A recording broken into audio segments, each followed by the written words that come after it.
Bonjour et bienvenue sur le plateau de Bonjour chez vous. Je suis très heureuse de vous retrouver aujourd'hui pour cette émission spéciale sur le thème de l'infertilité. Aujourd'hui, notre thème du jour est « Il y a de l'espoir pour les couples stériles ».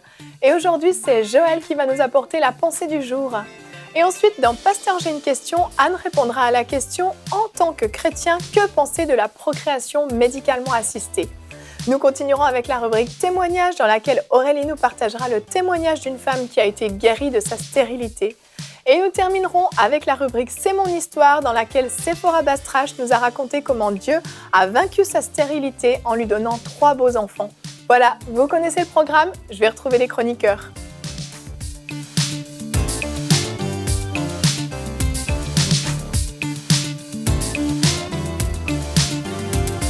Bonjour à tous. Bonjour Evelyne. Est-ce que vous allez bien aujourd'hui? Ça va bien. Merveilleux. Pasteur Joël, c'est ta dernière émission officielle en tant que chroniqueur dans Bonjour chez vous. Bien oui. Tu nous abandonnes, mais tu nous abandonnes parce que tu as des beaux projets. Donc, on peut voir tout de suite à l'écran ce que tu vas faire, ce que tu as déjà commencé à faire, ton émission de télé anglophone qui s'intitule Joel Speaks Today. Est-ce que tu peux nous en dire juste quelques mots? Bien oui, absolument. Eh bien, premièrement, c'était un plaisir pour moi d'être avec vous à l'émission Bonjour chez vous. Et puis, j'étais avec mon épouse l'autre jour et puis je parlais justement des projets que Dieu avait déposés sur mon cœur, en fait, qui avaient été premièrement donnés par prophétie par Jean-Luc Traxel. C'était le premier à me donner une parole comme ça concernant le monde anglophone, parce que moi, j'avais vraiment oublié le monde anglophone. J'étais vraiment concentré, je suis toujours concentré sur la francophonie, mais il m'avait donné une parole, n'oublie pas le peuple anglophone. Donc, cette parole a été déposée en moi. J'ai laissé cette parole mûrir. Et puis après, j'ai eu plusieurs autres prophéties semblables. Donc, je savais que je devais passer à l'action et vraiment commencer cette émission anglophone. Le but, en fait, je crois, c'est de faire connaître l'état du peuple francophone dans le monde anglophone. Je crois que ça, c'est vraiment le but. Donc, Dieu ne m'appelle pas à abandonner la francophonie, mais d'aller, en fait, aller chercher... un pont un peu entre les deux, si on veut. C'est ça, d'aller chercher des personnes qui vont appuyer la mission francophone dans le monde anglophone. Bref, donc, c'est une émission qui ressemble un peu à Vie de foi, sauf que le décor est différent, comme vous voyez. Et puis, bien, mon cœur, c'est de continuer à proclamer ce Jésus qui est vivant, qui transforme des vies aujourd'hui.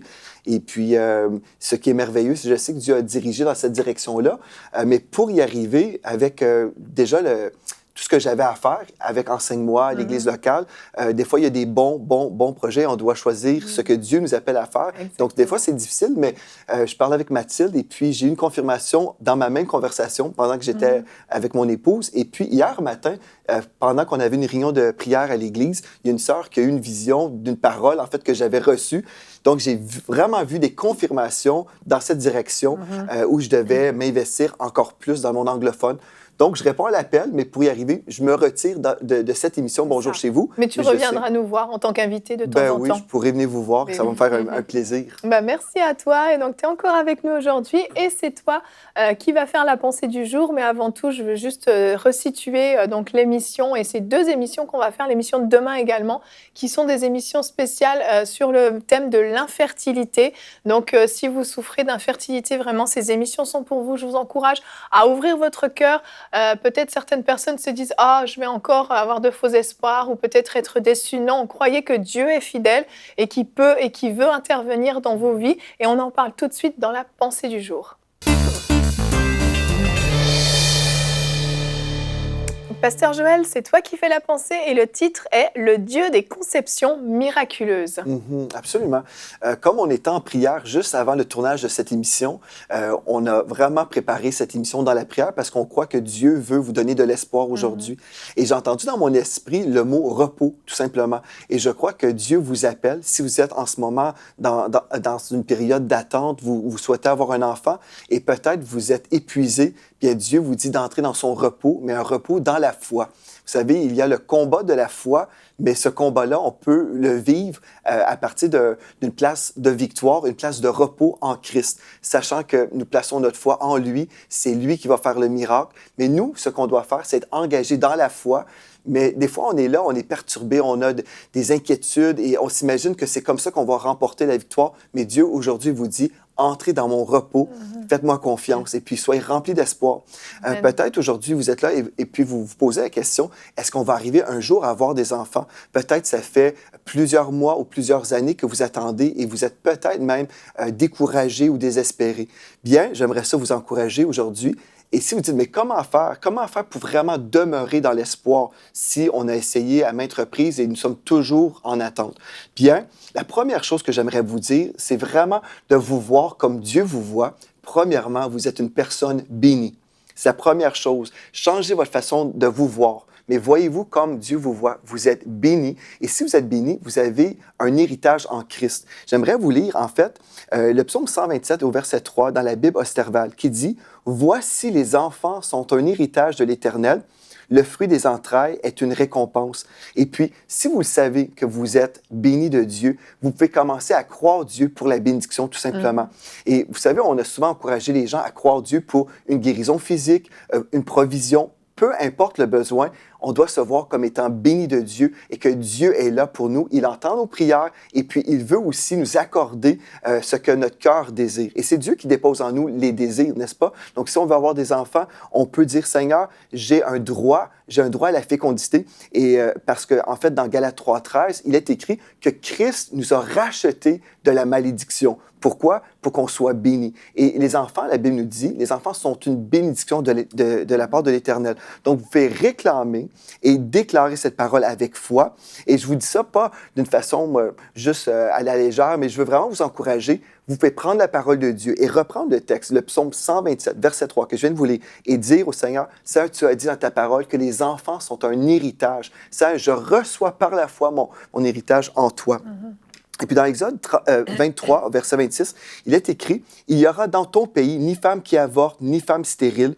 Je remplirai le nombre de tes jours. » Bien, ni femme stérile. Vous pouvez dire, bien Seigneur, je suis béni et moi, je veux prendre ce verset-là pour moi-même. Je veux croire justement que je vais avoir des enfants. Amen. Amen.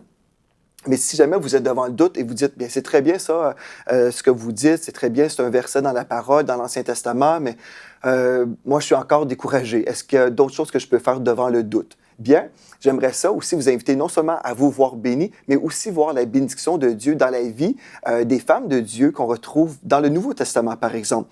Dans Ésaïe 7, verset 4, Ésaïe, c'est dans l'Ancien Testament, mais en fait, c'est une prophétie qui concerne Marie, la mère de Jésus. En fait, c'est pourquoi le Seigneur lui-même vous donnera un signe. Voici une vierge concevra et elle enfantera un fils et appellera son nom Emmanuel.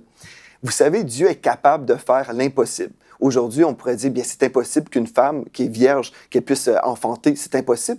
Mais ce que l'homme dit est impossible, Dieu dit, c'est possible. Donc, peu importe le rapport que vous avez reçu, peut-être le médecin vous a dit, c'est impossible. En fait, moi, je pense à ma cousine qui avait un quart d'un ovaire qui lui restait. Et puis, elle avait juste ça. Et puis, le médecin lui avait dit, oubliez ça, vous n'aurez jamais d'enfant, c'est impossible pour vous. Mais elle a cru Dieu, elle a dit, Seigneur, même un quart de mon ovaire est suffisant pour toi. Et puis, finalement, elle a eu 3 enfants. Donc, ne perdez jamais espoir. Et puis, si le texte de Marie ne vous inspire pas, vous dites bien, on comprend ici, là, Marie, c'était la mère du sauveur de l'humanité. Est-ce que Dieu va faire la même chose pour moi? Est-ce que je peux vraiment relâcher ma foi? Parce que moi, je ne pense pas que Dieu m'appelle à porter le sauveur du monde. Et je suis en accord avec vous. Ce n'est pas votre cas, mais vous pouvez quand même exercer votre foi. Si Marie ne vous inspire pas, pensez à Sarah, qui avait 90 ans. Écoutez bien ce texte. Genèse 21, verset 2. « Et Sarah conçut et enfanta un fils à Abraham dans sa vieillesse, au temps précis dont Dieu lui avait parlé. » Donc vraiment, il n'y a rien d'impossible pour notre Dieu. Mais ce que Dieu a besoin, c'est que vous lui faites confiance, que vous puissiez croire sa parole et vraiment trouver un repos en lui aujourd'hui. Vous savez, des fois, juste quand on est prêt à abandonner les œuvres de la chair et puis tout ce qu'on peut essayer de faire pour avoir notre enfant, juste le fait d'entrer dans un repos peut créer ce miracle pour vous, n'est-ce pas? Et dans Jérémie 32, au verset 27, il est écrit « Voici, je suis le Seigneur, le Dieu de toute chair. Y a-t-il quelque chose trop difficile pour moi? » Et peut-être c'est ça que Dieu est en train de vous poser aujourd'hui comme question. Est-ce qu'il y a quelque chose de trop difficile pour votre Dieu? Bien, la réponse, si vous doutez, c'est non. Il n'y a rien d'impossible pour notre Dieu et rien de trop dur. Donc aujourd'hui, ce que vous pouvez faire, c'est vous voir comme Dieu vous voit. Vous êtes une personne bénie, vous êtes un couple béni, gloire à Dieu. Vous avez des illustrations dans la parole de Dieu où Dieu est intervenu d'une façon miraculeuse. Gloire à Dieu, vous pouvez nourrir votre foi avec ces témoignages-là. Mais aussi, vous pouvez voir l'infertilité comme une montagne devant vous. Une montagne, mais la Bible nous dit qu'on peut parler à la montagne. Donc, vous pouvez vous adresser à cette montagne d'infertilité et dire « Infertilité, tu quittes ma vie. » Dans le nom de Jésus, nous recevons notre héritage en Christ et nous recevons notre bébé que nous désirons tant avoir. Amen. Croyez Dieu pour votre miracle, louez-le pour votre miracle, bercez dans votre cœur votre miracle et d'ici quelques temps, vous bercerez dans vos bras votre bébé dont vous souhaitez avoir. Soyez bénis. Amen. Amen. Amen. Gloire à Dieu. Oui, c'est une espérance extraordinaire. C'est une promesse que Dieu nous fait. On va regarder le verset du jour qui est aujourd'hui le psaume 113 au verset 9. Mesdames, messieurs, prenez cette parole pour vous. Il installe en sa maison la femme stérile. Elle y connaît la joie d'être mère de nombreux enfants. Cette joie à laquelle les femmes aspirent, ce désir d'être mère, Dieu dit qu'il l'installe dans sa maison. Cette femme stérile, il l'installe dans sa maison et lui fait cette joie de devenir mère, pas d'un enfant juste parce que Dieu veut nous faire une petite grâce, non, de multitudes d'enfants, de nombreux enfants, parce que c'est ce que Dieu veut. Après, c'est le nombre qu'on en veut. Mais je veux dire, Dieu n'est pas limité. C'est pas juste, allez, je te fais grâce une fois, et puis Dieu n'est pas limité. Il y a vraiment cette disponibilité. Amen. Dieu veut qu'on ait des enfants et il peut nous en donner. C'est quelque chose qui est vraiment important de comprendre. Ouais, puis la parole est pleine de promesses. On voit dans la parole que, il me semble bien qu'il y a, je crois, 8 femmes qui sont stériles dans la Bible. Et je partageais ça à l'église l'autre jour, et en fait, il y en a 7 qui ont accouché d'un enfant. Ça veut dire qu'elles n'étaient pas stériles. Ah ouais. Mais dans la vie, on peut avoir une position et une condition. Et Dieu veut qu'on parle sur notre position qui est d'être des héritiers du royaume. Notre condition, peut-être que c'est comme Sarah, d'être stérile à un moment. Mais sa position, c'était qu'elle était celle qui allait enfanter cette promesse. C'était ce glorieux héritage avec tous ses enfants, cette postérité d'Abraham. C'est elle qui allait l'enfanter. C'était sa position. Donc aujourd'hui, on peut vraiment s'accorder sur notre position plutôt que sur notre condition. Dieu veut vraiment qu'on s'élève. Et puis il nous donne, si sur 8 personnes, il y en a 7 qui ont accouché dans la parole alors qu'ils étaient déclarés stériles, c'est que Dieu, il y a une véritable espérance en Dieu. Puis la personne qui n'a pas accouché, qui n'a pas eu d'enfant, c'était un cas très particulier où elle s'est moquée de loin de l'Éternel et c'est vraiment quelque chose qui est compliqué. Mais les autres, elles ont toutes accouché, que ce soit Élisabeth, que ce soit Anne, que ce soit Sarah, que ce soit toutes, elles ont toutes eu un enfant. C'est merveilleux, vraiment. Mais moi, je sens que Dieu veut vraiment mettre dans la bouche des femmes qui nous écoutent vraiment un chant nouveau, une nouvelle vie, en fait. Et c'est vraiment quelque chose à saisir. C'est quelque chose à saisir, toutes les vérités qui ont été partagées, que ce soit dans la pensée du jour, que ce soit ce que Gwen vient de dire. C'est quelque chose à saisir. C'est de réaliser que Dieu, il le veut vraiment. Dieu désire que les femmes qui nous écoutent aujourd'hui, Dieu désire que vous soyez comblées. Dieu désire que vous ayez cet enfant que vous demandez au Seigneur. Et vraiment, il veut mettre dans votre bouche un chant nouveau, un chant de joie, un chant d'allégresse. Et commencez à chanter ce chant. Commencez vraiment à le voir, à le chanter. Et vous allez voir que Dieu est fidèle. Dieu a toujours été fidèle. S'il l'a fait dans la vie de toutes ces personnes, comme on a pu le voir, mais il le fera aussi dans votre vie. Donc, chantez votre chant de victoire parce que Dieu est là et il va le faire, il veut le faire pour vous.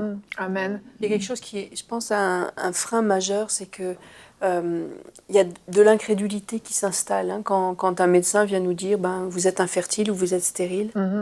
Et l'incrédulité, il n'y a rien de pire parce que ça va tout verrouiller. Et ce que disait Aurélie sur le chant nouveau, il faut vraiment qu'il y ait un chant nouveau dans la bouche des femmes parce que le chant nouveau déverrouille ce qui a été verrouillé. Et quand on commence vraiment à confesser la gloire de Dieu, sa grandeur, il se passe vraiment des choses. Oui. C'est pas juste de l'auto-persuasion, je sais pas quelle technique psychologique, il se passe vraiment des choses. Et je pense qu'il y a beaucoup de gens qui minimisent l'impact de ce qu'on va prononcer, des choses sur lesquelles on tient. Oui. Et quand tu chantes un chant nouveau, que tu commences vraiment à chanter la gloire de Dieu, il y a des choses qui se passent vraiment. Et il faut vraiment faire sauter ces verrous. Et l'incrédulité, la déception. Je pense, il y a des cas d'infertilité, des cas de stérilité, il y a aussi des cas de fausses couches à répétition. Et ça, c'est typiquement le genre de terreau sur lequel l'ennemi va mettre des verrous. Des verrous pour nous empêcher de croire. Et le premier pas, avant d'accéder à tout ça, c'est déjà de faire sauter ces verrous-là. Exactement. Faire sauter l'incrédulité et dire non, moi, le Dieu en qui je crois est un Dieu puissant, un Dieu qui veut me bénir, un Dieu qui a déjà tout pourvu à la croix. Et ça va être le premier verrou qui va sauter. Et là, alors qu'on parle, je ressens qu'il y a certaines personnes qui avaient perdu espoir et qui nous écoutent et qui se disent « Là, vous êtes en train de me redonner espoir, mais ça fait X années que j'attends. Et est-ce que ça va être encore un fou ?» Il y a une crainte. Vraiment, je veux vous encourager. N'ayez pas peur d'avoir de l'espoir. Parce que Dieu est espoir. Et vous n'avez pas à avoir peur d'avoir encore un faux espoir, d'être encore déçu. Vous pouvez vraiment croire. Ce qui est dit sur ce plateau, c'est ce que la parole de Dieu déclare. Et il y a plein de témoignages qui viennent pour l'appuyer, pour montrer que c'est une réalité. Mais je veux vraiment vous encourager à ne pas avoir peur de croire que c'est possible. Vous avez peut-être fait votre deuil d'être mère, d'être père, en disant « ça ne nous arrivera pas, nous, on va continuer notre vie comme ça ». Mais Dieu veut ressusciter l'espoir en vous. Et ce chant nouveau dont tu parles me fait aussi penser à éliminer cette frustration, l'amertume qu'on a accumulée en glorifiant Dieu, en commençant à déclarer de notre bouche que Dieu est fidèle, qu'il ne nous a pas oubliés, qu'il veut notre bien. On élimine, on sort l'amertume, la frustration, la douleur, les blessures, parce que c'est des années où on transporte des choses qui sont douloureuses, qui sont très, très douloureuses. Et c'est important, donc vraiment, cette parole que tu as donnée, Aurélie, j'aimerais vraiment que vous puissiez vous en saisir à la maison, parce que vraiment, ce chant nouveau que Dieu veut mettre dans votre bouche, laissez-le monter. Vous allez voir, ça va venir de l'intérieur. D'un coup, il y a comme une joie qui va commencer à jaillir de vous, un désir de glorifier Dieu, de dire combien il est puissant, combien il est incroyable. Vous ne saurez pas d'où ça vient. Laissez sortir ces paroles de votre bouche qui vont prophétiser finalement sur ce que Dieu veut faire dans votre vie.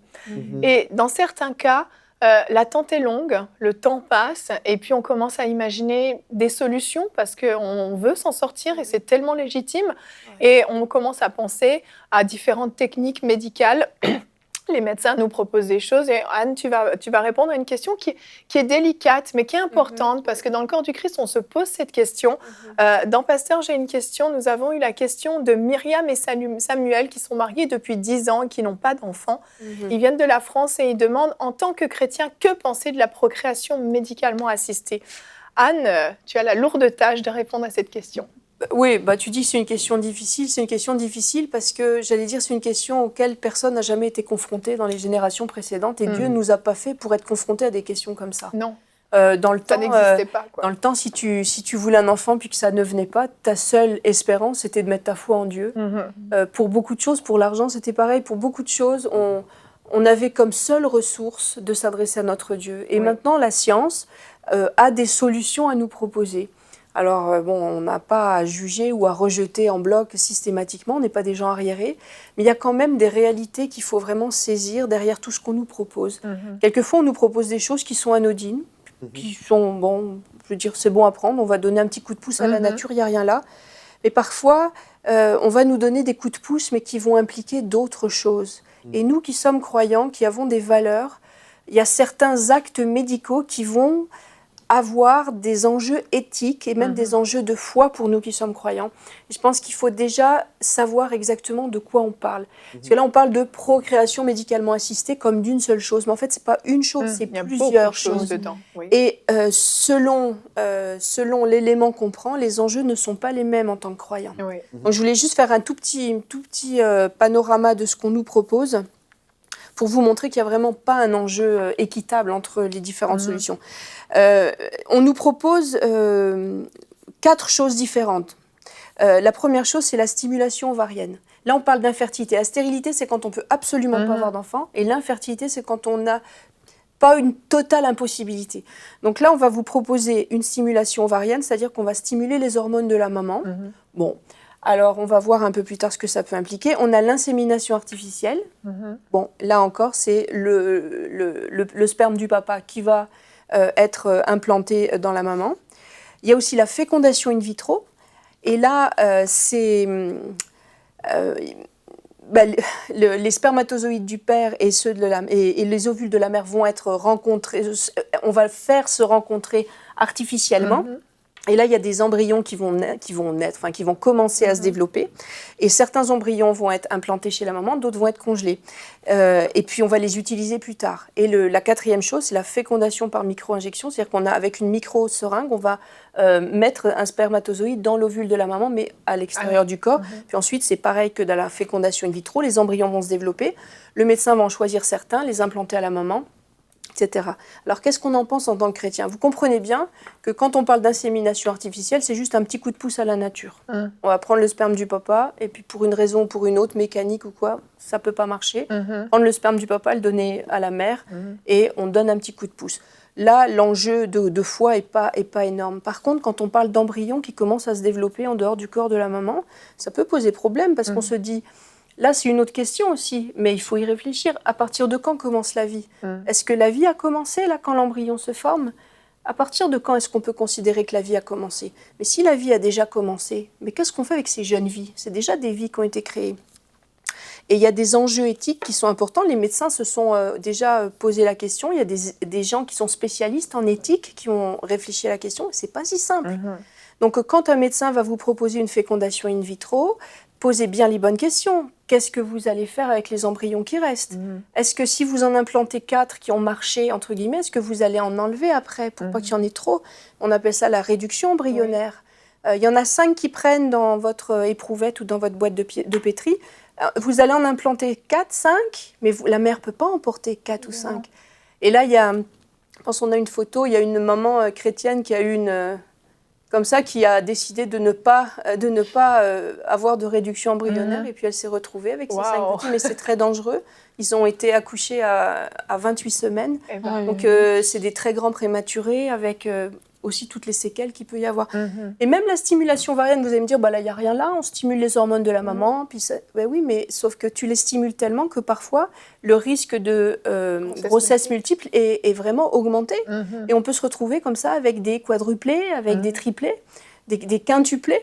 Et là, le médecin va vous dire, non, vous ne pouvez pas les garder tous, il faut absolument en enlever. Et donc là, quand on est chrétienne, et quand on est chrétien, parce que les papas sont concernés, il faut bien considérer toutes ces choses, parce que ça va beaucoup plus loin que de donner un petit coup de pouce à la nature.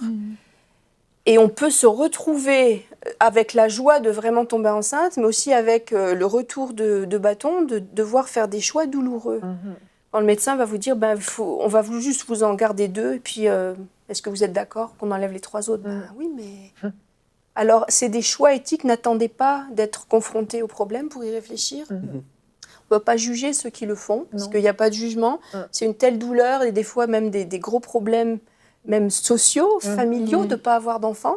On ne peut pas juger, Mais si vous êtes en train de réfléchir à la procréation assistée, je parle à ceux qui nous écoutent, procréation médicalement assistée, informez-vous bien, priez, demandez vraiment la conduite de Dieu dans cette affaire-là, parce que vous pourriez être confronté à des choix qui vont après vraiment vous mettre très mal à l'aise devant Dieu. Peut-être pas, mais peut-être que oui. Donc, posez-vous les bonnes questions avant. Et c'est vraiment mon encouragement aux personnes. Et aussi, je voudrais finir en disant que même si on fait des erreurs, Dieu est miséricordieux et fidèle pour nous les pardonner. Donc, s'il y a des gens qui ont déjà eu recours à la procréation médicalement assistée, puis qui ont peut-être vécu des réductions embryonnaires, ou qui ont des remords, je veux leur dire que Dieu est un Dieu miséricordieux, que sa miséricorde durera toujours, et qu'il est fidèle et juste pour pardonner quand on a fait une erreur. Il est le seul qui peut alléger le poids d'un cœur qui peut se sentir condamné. Il n'y a pas de condamnation, en tout cas sur notre plateau, il n'y a absolument pas de condamnation pour personne, mais des encouragements, vraiment vous fiez en Dieu. Dieu est grand. On a parlé de témoignages de gens qui étaient désespérés d'avoir des enfants et à qui Dieu en a donné. Alors, croyez, mettez votre foi en action et puis réfléchissez peut-être à 2 fois avant d'avoir recours aux solutions que les hommes vous proposent. Elles sont peut-être bonnes, mais peut-être que Dieu a une meilleure solution pour vous. Amen. Amen. Avant de passer à la rubrique témoignage, on va regarder une vidéo d'un couple qui justement a attendu très longtemps et finalement qui a été exaucé par Dieu. Merci beaucoup Anne pour ta réponse. On va la regarder tout de suite. Rien n'est plus difficile à vivre pour un couple que l'infertilité. Amy et Jason ont désiré un enfant pendant 10 ans. Ils vivent pourtant entourés de miracles.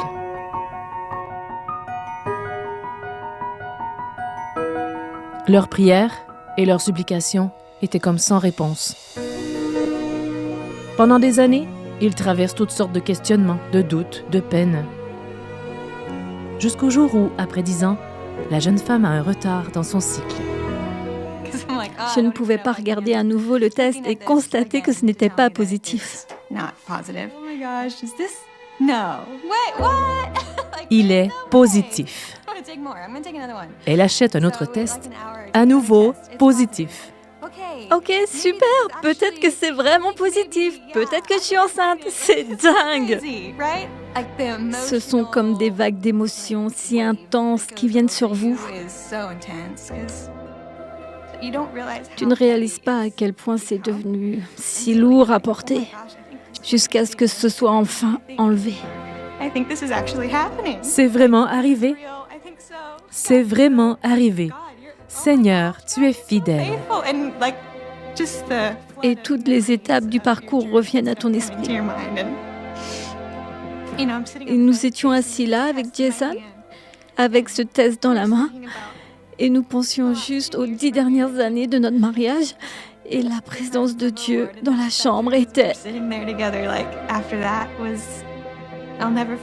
Je ne l'oublierai jamais.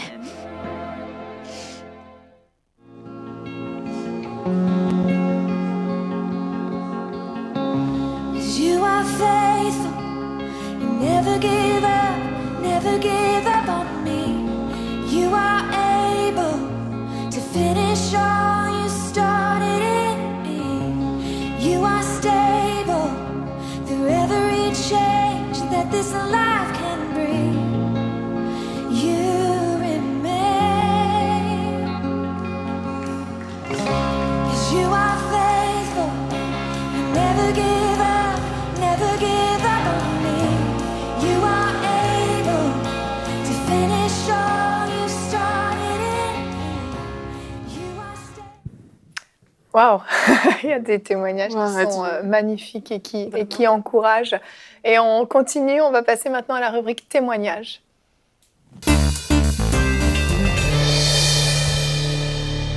Aurélie, on continue sur la lancée des témoignages merveilleux et puis même après avec C'est mon histoire parce que vraiment les témoignages sont ce qui parle le plus dans ces moments-là. Aurélie, tu as un témoignage pour nous? Oui, c'est Laure de France qui a été guérie de sa stérilité en regardant l'émission In Studio. Elle nous a fait une vidéo qu'on peut regarder maintenant.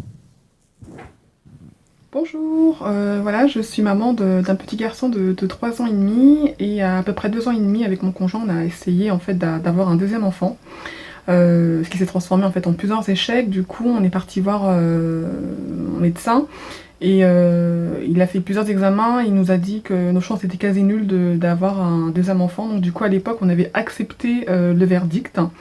Et donc j'étais triste et tout, et un beau jour, le Seigneur m'a mis à cœur guérison divine. Donc du coup, je suis allée sur internet pour me renseigner un petit peu par rapport à ça, et c'est là où je suis tombée sur la vidéo d'Audrey Mack sur la foi victorieuse. Et j'avais reçu vraiment comme une grande révélation à ce moment-là. J'ai vraiment senti au fond de moi que j'étais guérie de ma stérilité et que je pouvais tomber enceinte en fait. Et à ce moment-là, voilà, j'ai commencé vraiment à déclarer la parole.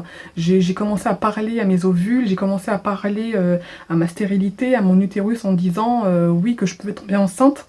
Et je commençais vraiment à me visionner enceinte, vraiment j'ai déclaré la parole.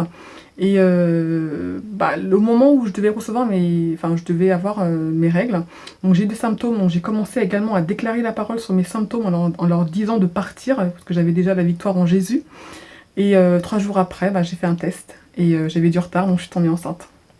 Donc c'est pour ça que j'ai envie de dire aujourd'hui aux femmes stériles que vous pouvez vous aussi tomber enceinte. Il suffit d'y croire en fait et de déclarer la parole. Et je tenais vraiment à remercier également Audrey Mac parce que le Saint-Esprit m'a guéri vraiment à travers elle. Merci beaucoup. Amen. Vraiment, on voit que Dieu est vraiment puissant et il agit encore aujourd'hui.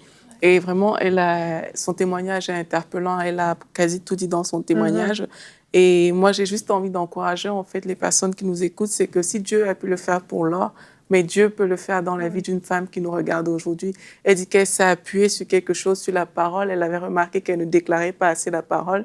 Et il y a des personnes qui, comme on a dit il n'y a pas longtemps, ils se sont peut-être appuyés sur le fait que ça fait trop longtemps. Mais aujourd'hui, on a l'occasion, l'opportunité de nous appuyer sur la parole de Dieu. La parole que la situation peut changer aujourd'hui. Et c'est ça qu'on veut vous transmettre. En fait, c'est ça qu'on veut véhiculer. Dieu l'a fait pour elle, c'est arrivé. Et vraiment, nous croyons que pour vous, ça arrive aussi. Amen, amen. C'est pour vous aussi, vraiment. Soyez encouragés. Ne manquez pas l'émission de demain. Demain, nous parlerons... Oh, mais non, j'ai laissé mon histoire, excusez-moi. Je veux d'abord que nous puissions regarder le magnifique témoignage de Sephora Bastrach dans la rubrique « C'est mon histoire ». Et on se retrouve pour la rubrique « C'est mon histoire ». Aujourd'hui, j'ai le plaisir de recevoir Sephora Bastrach. Bonjour Sephora. Bonjour Evelyne. Ça va? Oui, ça va bien, merci. Merci d'accepter cette invitation à venir nous raconter c'est un plaisir pour ton moi. histoire. Et tu vas encourager beaucoup de couples aujourd'hui, j'en suis convaincue, au travers de ce merveilleux témoignage de ce que Dieu a accompli dans ta vie. Et pour commencer, je vais juste te présenter rapidement. Tu es pasteur de louange à l'église Oasis à Sainte-Julie, pas très loin de Montréal, pour ceux qui ne savent pas où ça se trouve, comme moi. Je suis une mauvaise Québécoise, que veux-tu? Ah, c'est correct. Et Dieu a fait quelque chose d'extraordinaire dans ta vie. Ça fait 11 ans que tu es mariée. Oui. Tu as quitté la France, tu t'es déracinée pour venir t'installer au Québec. On dirait pas, mais tu as un accent québécois, mais tu es française. Et ton mari et toi, après votre mariage, vous avez eu le désir d'avoir des enfants, ce qui est tout à fait légitime et normal. Mais les choses ne se sont pas vraiment passées comme prévu. Non. Tu as commencé à avoir des soucis de santé. Oui, alors quelques temps après qu'on se soit mariés, je dirais environ 1 an et demi, 2 ans, on s'est dit que c'était le temps d'avoir des enfants. Oui. C'est ça. On était rendus là dans notre vie. Et on a essayé d'avoir des enfants. Et au bout de plusieurs mois, on s'est rendu compte que ça ne fonctionnait pas. Et là, j'ai commencé à avoir des problèmes de santé, toutes sortes de... Mes cycles menstruels n'étaient plus réguliers. J'avais pris énormément de poids en quelques mois. Je parle de 60 livres environ en 1 an, ce qui est quand même énorme. Oui. Puis je suis allée voir le médecin qui me fait passer des examens. Puis le premier diagnostic qu'il me donne, c'est on pense que tu as une tumeur au cerveau. Oh. Donc là, j'avais 25 ans, je pense, 25, 26. Puis je fais les analyses puis finalement, c'était pas une tumeur au cerveau, mais ça a pris très longtemps qu'on découvre qu'est-ce qui se passait avec ma santé. Je me suis rendue à une clinique de fertilité à Montréal, puis eux, ils ont fait des tests plus poussés. Et j'ai reçu le diagnostic de syndrome des ovaires polykystiques. Donc, ça, C'est-à-dire, pour ceux qui ne connaissent pas? Il y a plusieurs conditions qui viennent avec le syndrome des ovaires polykystiques. C'est différent selon chaque femme. Il y en a, c'est au niveau de la fertilité. La plupart, c'est la fertilité, mais ce n'est pas toutes. D'accord. C'est aussi des conditions sur ton corps, sur ton humeur, sur tes émotions, aussi, tu peux perdre tes cheveux, tu prends énormément de poids. Il y a vraiment comme toutes sortes de conditions. Il y a différents stades au niveau de cette maladie-là, mais c'est une maladie qui ne se voit pas. Donc, il n'y a pas vraiment de symptômes. La plupart du temps, c'est des symptômes comme esthétiques, je dirais, plutôt des symptômes vraiment... Quelqu'un ne le saurait pas. Il me regarde, elle est malade, mais les gens ne savent pas forcément. Là. Et toi, ça a affecté ta fertilité, justement. C'est ça. Donc, on s'est rendu à cette clinique-là. J'ai fait des examens et je me souviens, par une très merveilleuse journée de novembre, la docteure m'annonce que j'ai le syndrome des ovaires polykystiques. Ils m'avaient fait une échographie. Ils avaient vu mes ovaires n'étaient pas dans un bel état. En fait, ce que ça faisait, c'est qu'au lieu d'avoir des ovulations, les ovules se fixaient sur mes ovaires. Donc, mes ovaires étaient des beaux petits... nuages? Des colliers, on aurait dit, vraiment, avec des ovules tout autour. Et c'était beau sur l'image, là. C'était vraiment beau. Mais la docteure qui m'a fait l'examen, elle était pas... c'est ça. C'était pas... il n'y avait pas beaucoup de tête. Elle m'a dit, en tout cas, si tu veux avoir des enfants, tu peux essayer, mais ça n'arrivera jamais, là. Ah, d'accord. Puis vraiment de cette façon-là. Donc, j'avais 25, 26, puis on t'annonce ça, puis t'es comme, OK, c'est difficile, là. Le coup de massue.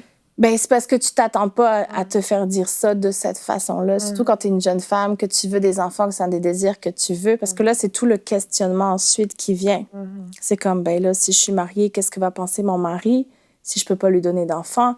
Tu sais, en tant que femme, je pense qu'on se remet souvent en question, puis qu'on n'est jamais assez sécure dans qui on est. Et c'est ça, c'est comme, qu'est-ce que va penser mon mari de si je peux pas lui donner d'enfant, ma vie ne vaut plus rien. Qu'est-ce que je suis en tant que femme si je suis pas mère? Donc, je m'identifie à ça, à être une maman. Et ça a été difficile pour toi, vraiment? Ça a été vraiment difficile. Ça a été des mois vraiment horribles. Des mots où j'ai pleuré, où tu sais, où tu pleures, puis c'est juste un cri de désespoir qui sort. Puis les gens ne le savent pas, ce que tu vis. Donc, souvent, les gens sont maladroits. Souvent, les gens, c'est pour quand les enfants? Il serait peut-être temps... Mais c'est parce que t'as pas envie de raconter à tout le monde. Non. Ben là, je vis ça, puis je vis ça, puis je vis ça, puis hier soir, j'ai pleuré toute la nuit, j'ai pas dormi. Tu sais, tu veux pas que tout le monde sache. Tes proches le savent, mais les gens que tu rencontres, ou même à l'église, quelquefois, c'est pas tout le monde qui le sait, c'est pas tout le monde qui sait ce par quoi tu passes. C'est très intime, en fait. Oui, parce que c'est ta personne, c'est toi, je peux pas avoir d'enfant. Puis c'est à ça que je m'identifie, je ne peux pas avoir d'enfant. Et... donc, c'est ça, dealer avec la maladresse aussi. Puis quelquefois, les gens, ils veulent pas mal faire. C'est juste que, c'est juste normal. Tu te maries, tu rencontres quelqu'un, c'est quand les fiançailles. Tu te fiances, c'est quand le mariage. Tu te maries, c'est quand le premier enfant. Tu finis à peine d'accoucher, c'est quand le deuxième. Tu sais, c'est juste le cycle normal. Les gens veulent se réjouir avec nous, finalement. Exactement. Ça implique beaucoup de maladresse. Exactement. Surtout quand tu vis quelque chose d'aussi lourd. Puis tout est construit par rapport à la famille maintenant. C'est rare que tu vois un couple qui ont pas d'enfants. Tout est construit par rapport à la famille. Moi, j'ai des amis qui ont choisi de ne pas en avoir, puis je les célèbre pour ça, mais c'est sûr que les questions viennent toujours. Alors, pourquoi? Parce que ça paraît pas normal de ne pas avoir d'enfants. Et donc, cette journée-là, on avait un GU le soir, Génération Unité, un mouvement dont je fais partie. C'est ça, c'est comme une grande conférence annuelle. Oui, c'est un mouvement de prière et d'intercession à travers, pour le Québec et la francophonie. Et ce soir-là, c'était Denise Goulet qui prêchait. Puis j'avais dit à mon mari, oublie ça, je vais pas au GU, je suis pas en état, je n'irai pas. C'était trop mal, quoi. Ah non, mes émotions étaient sur le bord d'exploser, j'allais vraiment pas bien du tout. Puis j'avais pas envie de voir personne. C'est ça. Non plus. J'avais ce moment où je voulais juste être toute seule puis me morfondre dans mon désespoir toute seule. C'est ça. J'avais besoin de pleurer ma vie, là, vraiment. Et il m'a dit, non, viens-t'en. Puis j'y suis allée. Et là, Denise Goulet prêche. Puis elle prêche sur Anne et Pénina. Donc, bien sûr, Anne et Pénina, c'est pas l'histoire que tu veux entendre quand tu vis une situation d'infertilité. Anne qui peut pas avoir d'enfants, puis Pénina qui a des enfants. Puis là, elle prêche là-dessus, mais son message était tellement encourageant. Puis j'avais vraiment l'impression que ce message était juste pour moi. J'étais assise, puis c'est comme si j'étais toute seule dans la salle. Oh, wow. Puis suite à ça, je suis allée voir Denise. Denise a prié pour moi. Ça, c'était en novembre. Mais bon, ensuite, la vie continue. On arrive au mois de janvier. Puis là, le temps des fêtes avait été quand même assez difficile aussi. Et, la fin de l'année est souvent difficile. Oui, le temps des fêtes, c'est ça, l'hiver aussi, on va se le dire. L'hiver. L'hiver québécois, il n'est pas tendre avec nous. C'est vrai. Et j'étais restée à la maison cette journée-là parce que j'allais vraiment pas bien. Je ne suis pas rentrée travailler. Et à ce moment-là, je travaillais en garderie. Je comblais mon besoin d'avoir des enfants en travaillant en garderie. Et donc, je n'étais pas rentrée travailler, puis je priais, je disais, Seigneur, je comprends pas. Tu sais, j'étais dans cette phase vraiment d'incompréhension. Pourquoi? Et j'étais en train de lire ma Bible, et puis le passage dans lequel j'étais, c'était en Habakkuk, ne l'as-tu pas compris, ne l'as-tu pas entendu, la promesse est là, elle s'en vient. Je m'excuse, je suis vraiment pas bonne pour mes références bibliques, mais c'était vraiment comme, la promesse est là, elle s'en vient. Puis, j'ai dit, OK, ouais, ça tombe bien pour aujourd'hui, je m'accroche à ça. Puis là, je m'en vais chercher mon courrier à la poste, puis j'étais abonnée à Joss Meyer. Je sais plus c'est quoi le nom de ce que je recevais, là. Mais c'est comme en début d'année, on recevait toujours des petites lettres, puis tout ça. Puis là, dans le paquet il y avait un aimant carré qui était marqué dessus « I promise you », signé « God ». Puis la lettre qu'il a... Je te promets, oui, je m'excuse, je te promets, signé Dieu. Merci. Et là, ça a juste fait comme, OK, wow, Dieu, tu me promets. Tu me promets, donc tu t'accroches à ça. Oui, puis je vais... Très sincèrement, tu as des up et des down. Il y a des jours où c'est comme, yes, Dieu m'a promis, mais le lendemain, c'est, OK, t'es où, Dieu, là? Mais t'avais ça que t'avais mis sur ton frigo? J'avais mis sur mon frigo. Oui, j'avais mis cet aimant-là. Ça te rappelait finalement aussi ce verset sur lequel t'avais médité? Exactement, parce que j'avais mis le verset aussi en même temps dessus. C'est ça. Et donc, suite à ça, c'était en janvier. Puis au mois de mars, je pense que c'était fin mars, début avril, on s'en va à un rassemblement de Pâques à notre ancienne église qui était Gospel Vie. On était allé au ralliement à cette église-là. Puis le pasteur qui était là, je ne sais même plus qui c'est, qui prêchait, il invite les gens à aller en avant puis d'aller voir pour ceux qui voulaient être guéris. Okay. Puis je ne me suis jamais considérée comme quelqu'un de malade. Comme je disais tantôt, j'ai une condition. Je ne me sentais pas malade parce que je n'ai pas de symptômes avec lesquels je vis à tous les jours. Puis là, je me suis vraiment retrouvée sur mes deux pieds puis je me suis retrouvée en avant. Vraiment comme compris, toi aussi, spontanément, je me suis levée. Puis là, quelqu'un vient prier pour moi, puis encore là, je ne sais pas qui a prié pour moi, mais j'ai senti quelque chose qui s'est passé dans mon corps à ce moment-là. Puis je suis revenue m'asseoir à ma place, puis j'ai dit à mon mari m'a dit, il dit, Seth, je pense qu'il y a quelque chose qui vient de se passer. Il dit, la personne prie pour toi, et j'ai senti quelque chose qui s'est passé. Il dit, spirituellement. Alors qu'il était à sa place. Lui était à sa place, il était quelques rangs en arrière. Il dit, j'ai senti quelque chose qui s'est passé. Puis j'ai dit, ouais, moi aussi. Puis là, ça reste là. On s'en va avec la jeunesse manger. C'est comme à chaque sortie de jeunesse, on sortait avec les jeunes jusqu'à 2-3 heures du matin pour aller manger. Puis là, on revient à la maison. Puis là, j'avais quand même une médication à prendre pour déclencher mes cycles menstruels que le médecin m'avait dit, il faut que tu prennes ça. C'est ça, parce que tu n'avais plus de cycle à ce moment-là. Non, j'avais des cycles une fois par année. C'était l'anarchie totale, quoi. Ouais. Puis le docteur m'avait dit, je veux que tu prennes ça à chaque mois. Donc, ça faisait depuis le mois de février, je pense que j'étais là-dessus. D'accord. Puis pour déclencher mes cycles. Puis là, je devais prendre ce médicament-là. Puis elle m'avait toujours dit, tu fais un test de grossesse avant. Puis, ouais, pourquoi faire, tu sais? C'est ça, ouais. Pour encore être déçue. Puis là, je dis, j'en ai un, je vais le faire. Puis là, je fais le test. Puis il est 3 heures du matin, mon mari, mon cher Danny, est déjà couché. Puis là, je hurle dans la maison. Je dis, chérie. Il dit, quoi? Je dis, je suis enceinte. Il dit, c'est pas drôle. Je dis, non, check. Puis là, avec le test de grossesse dans la face, je suis enceinte, regarde. Comme, voyons. Puis, on s'est couché, mais là, le lendemain, je suis allée me chercher 6 autres tests de grossesse. Parce que je voulais être sûre. Je voulais être sûre que j'étais enceinte. T'avais trop fait de tests négatifs. C'est ça, j'en avais trop fait négatifs. Les faux espoirs, en fait, font trop mal. À chaque fois, ouais. Puis là, j'ai fait les 6, donc ça faisait un total de 7. C'est radical, en tout cas. Ah oui. Je voulais vraiment savoir. Je voulais être sûre. Et les 7 étaient positifs. Les 7 étaient positifs. Je vous épargne la tête de la commis aux Jean Coutu quand elle m'a vu partir avec 6 tests de grossesse. Tout ça. Oui. À la pharmacie. Oui. Et c'est ça. Donc, on a accueilli notre belle petite Maëlie en novembre 2010. Wow. Ma condition de santé n'a pas changé. C'est ça. J'ai toujours des ovaires polykystiques. J'ai toujours des problèmes avec mon poids, avec mes hormones, avec tout ce qui venait avec. Mais ça ne m'a pas empêché de tomber enceinte d'un deuxième beau petit garçon. 11 mois plus tard, c'est ça? Oui, ils ont 18 mois de différence. Donc, un beau Liam qui est arrivé par surprise qu'on ne comprenait pas. Et j'étais fatiguée. Je disais à mon mari, je suis fatiguée. J'avais été à une conférence de Jesus Culture quelques semaines avant. Puis je me remets pas de la fatigue, la route. Je suis vraiment brûlée. Pour me coucher un soir, puis me rendre compte que ça bougeait dans mon ventre. Oh, et c'est là que tu as réalisé que tu étais enceinte. Quelque chose. Puis la même chose, je suis allée chercher 8 tests de grossesse cette fois-ci. Oui, je suis pas mal intense. Je veux vraiment être sûre. C'est vraiment radical. Oui, vraiment. C'est tout ou rien. Exact. Et les 8 étaient positifs? Les 8 étaient positifs. Et Liam est arrivé en juin 2012. Donc, c'est ça. Il va avoir 6 ans la semaine prochaine. Et il y a 2 ans, on a accueilli notre petit dernier, Joshua Ruben, c'est son vrai nom complet. On avait décidé de ne plus avoir d'enfants. J'avais dit, c'est terminé. Je venais de sortir j'ai enregistré mon EP, justement. Puis j'avais dit, c'est fini. J'avais tout revendu, mes affaires de bébé, tout. Puis j'étais contente parce que je remettais des talons, j'avais plus de sac à couche. Puis j'étais vraiment heureuse. Et je m'en vais à une conférence. Puis j'aime ça toujours demander au Seigneur, c'est quoi la prochaine saison de ma vie? C'est quoi avec un mot? Souvent, c'est défini par un mot. Et là, j'entends le mot Ruben. J'ai Ruben. Puis je me souviens, j'étais avec mes amis, puis ma belle-sœur aussi qui était là. Puis là, on cherche qu'est-ce que ça veut dire, Ruben. Oui. Puis Ruben, ça veut dire voici un fils. Oh. Et là, j'étais comme, hein? Et jamais ça m'a traversé la tête que j'aurais un autre enfant.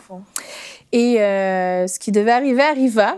Je suis tombée enceinte et d'un beau petit garçon qui s'appelle Joshua Ruben et qui est vraiment... On prie là-dessus. Ça a été très long à accepter le fait que j'étais enceinte. Je suis vraiment passée du moment où je voulais des enfants à un moment où c'était terminé. Puis j'avais dit... T'en voulais plus? J'en voulais plus. C'était vraiment fini. Puis j'ai dû dealer avec l'inverse, le fait que c'était terminé. Donc ça m'a pris du temps à accepter cette grossesse-là. Et... c'est ça, je prie vraiment qu'il soit un sujet de joie et c'est vraiment ce qu'il est à chaque jour. C'est comme je l'appelle, mon petit bundle of joy. Vraiment mon petit... Il est joyeux tout le temps. Oui, il sourit tout le temps. C'est vraiment un bébé facile. Et donc, c'est ça. Oui, maintenant, on voit le résultat de 3 enfants plus tard.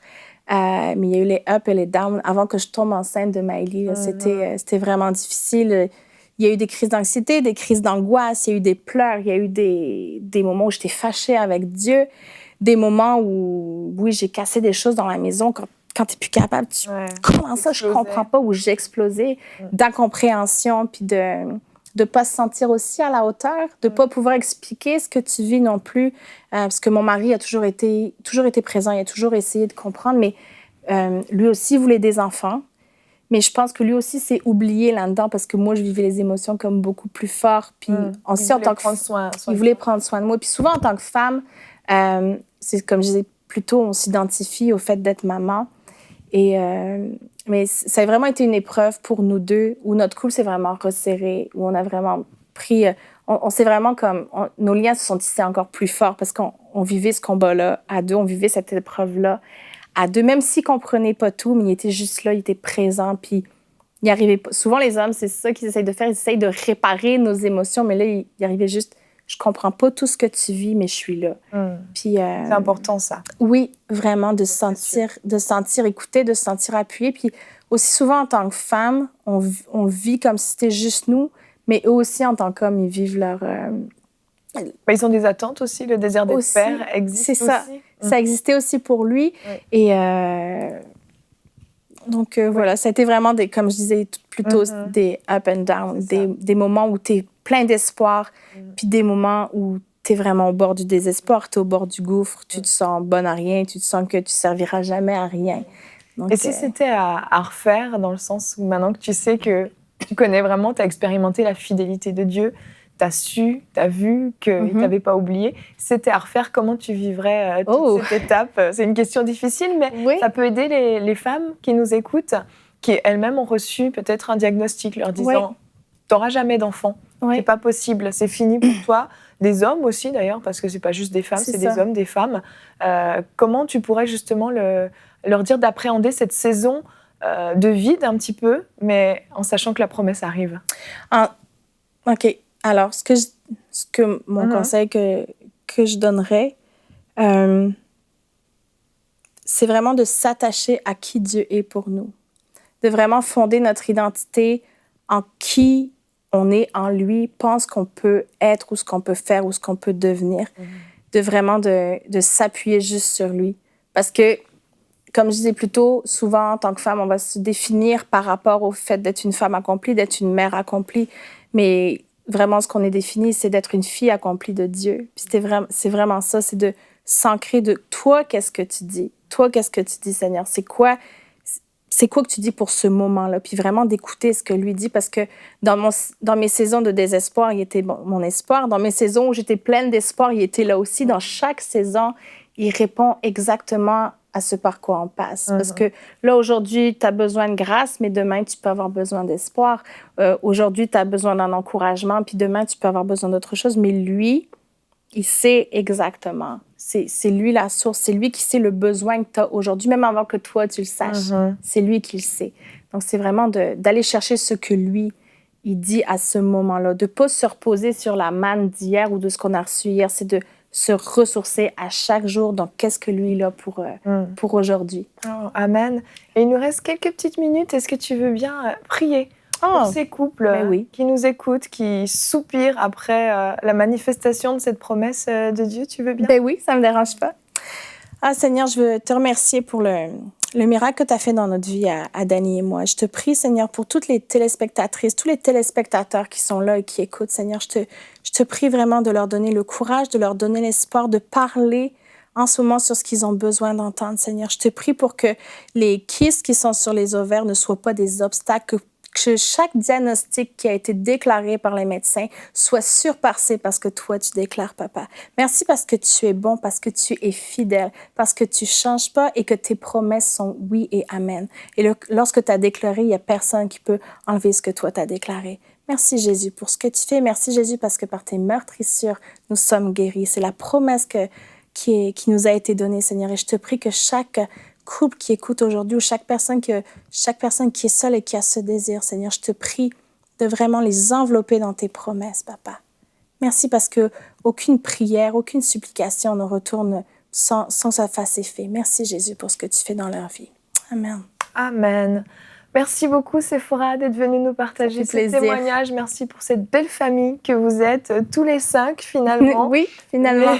Le plan de Dieu nous surprend toujours. Oui. Donc, encore un témoignage. Vous avez vu là 3 différents témoignages. Et demain, nous aurons encore d'autres témoignages extraordinaires.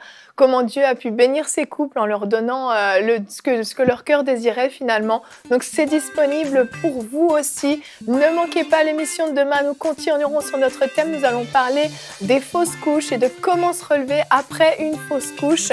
Et puis, nous aurons également le témoignage de mon témoignage et le témoignage de mon mari, comment Dieu nous a exaucés. Vous pouvez découvrir ça dans la rubrique « C'est mon histoire ». Nous aurons Culture et Médias. Nous allons vous présenter un livre qui est formidable pour les couples qui sont en attente de leur exaucement. Donc, ne manquez pas cette émission et bonjour chez vous.